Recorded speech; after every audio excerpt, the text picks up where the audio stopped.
नमस्कार। चलिए आज एक ऐसे खूबसूरत चित्र में उतरते हैं जो सिर्फ आंखों को नहीं बल्कि सच कहूं तो हमारी आत्मा को भी सुकून देता है। मतलब ये सीन हमें हमारी आज की भागदौड़ भरी जिंदगी से निकालकर एक ऐसी दुनिया में ले जाता है जहां असल दौलत सादगी में ही छिपी है।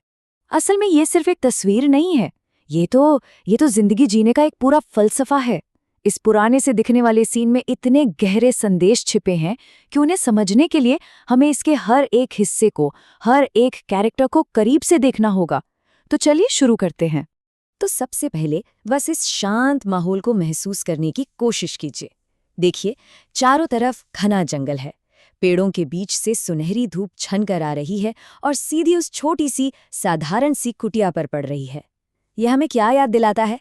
यही कि कुदरत के साथ, नेचर के साथ मिलकर जीना, उसमें कितना सुकून है ना?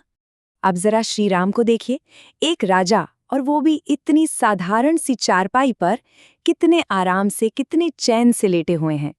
उनके ये सादे कपड़े हमें एक बहुत बड़ी बात बताते हैं कि असली खुशी, असली सुख बाहर की शान और शौकत में नहीं बल्कि मन की शांति में है। और ये वो हैं जिन्होंने एक पूरा साम्राज्य छोड़ दिया था। और दोस्तों, यही तो है त्याग का असली मतलब। त्याग का मतलब सिर्फ चीजों को छोड़ देना नहीं होता, बल्कि जो भी हमारे पास है उसी में पूरी तरह से खुश और संतुष्ट रहना। ये हमें यही सिखाता है कि असली खुशी बाहर की चीजों से नहीं बल्कि अंदर के सुकून से आती है। अब कहानी में थोड़ा आगे बढ़ते हैं और लक्ष्मण के समर्पण को देखते हैं। जरा देखिए, कितनी श्रद्धा और बिना किसी स्वार्थ के वो अपने भाई के पैर दबा रहे हैं। ये सीन, ये उनके दिल में बसे सम्मान और भक्ति की पूरी कहानी कह देता है। और इसे ही तो कहते हैं सेवा। इसका इससे खूबसूरत उदाहरण और क्या हो सकता है? लक्ष्मण का ये काम हमें सिखाता है कि सच्चा प्यार और भक्ति सिर्फ बातों से नहीं बल्कि हमारे कामों से, हमारी निस्वार्थ सेवा से जाहिर होती है। और यही वो चीज़ है जो रिश्तों को सच में मजबूत बनाती है। लेकिन रुकिए, यहाँ एक और गहरी बात है। लक्ष्मण के पास रखा उनका धनुष और बाण देखिए। ये क्या दिखाता है? कि सेवा करते हुए भी वो अपने धर्म को नहीं भूले हैं। मतलब अपने कर्तव्य और सुरक्षा की जिम्मेदारी के लिए वो पूरी तरह से तैयार हैं। ये हमें सिखाता है कि कैसे जिंदगी में संतुलन बनाए रखना है और हमेशा चौकन्ना रहना है। अब अपना ध्यान माता सीता की ओर ले चलते हैं।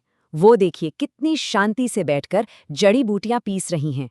उनके चेहरे पर जो करुणा है, जो देखभाल का भाव है, वो इस पूरे सीन में एक अलग ही, एक बहुत ही शांत और पॉजिटिव एनर्जी भर देता है। और सीता का ये छोटा सा, साधारण सा काम, यही तो है सादगी की ताकत।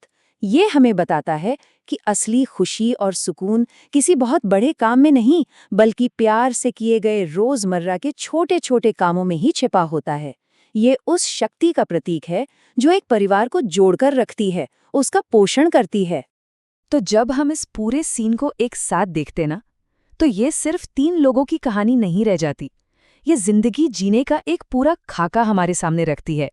त्याग, सेवा और सादगी, जब ये तीनों चीजें मिलती है तो एक ऐसी जिंदगी बनती है जहां हर कोई अपनी जिम्मेदारी और अपना कर्तव्य पूरी ईमानदारी से निभा रहा है। तो चलिए एक बार जल्दी से देखते हैं कि इस एक सीन से हमें जिंदगी के कितने बड़े सबक मिलते हैं। पहला है त्याग, जो हमें बताता है कि संतोष में ही सुख है। फिर है सेवा, जो प्यार का सबसे सच्चा रूप है। तीसरा है सादगी, जो सिखाती है कि कम में भी खुश रहा जा सकता है। चौथा, प्रेम और परिवार, जो हमारी जिंदगी की नींव है। और आखिर में प्रकृति के साथ तालमेल, जो मन को सच्ची शांति देता है।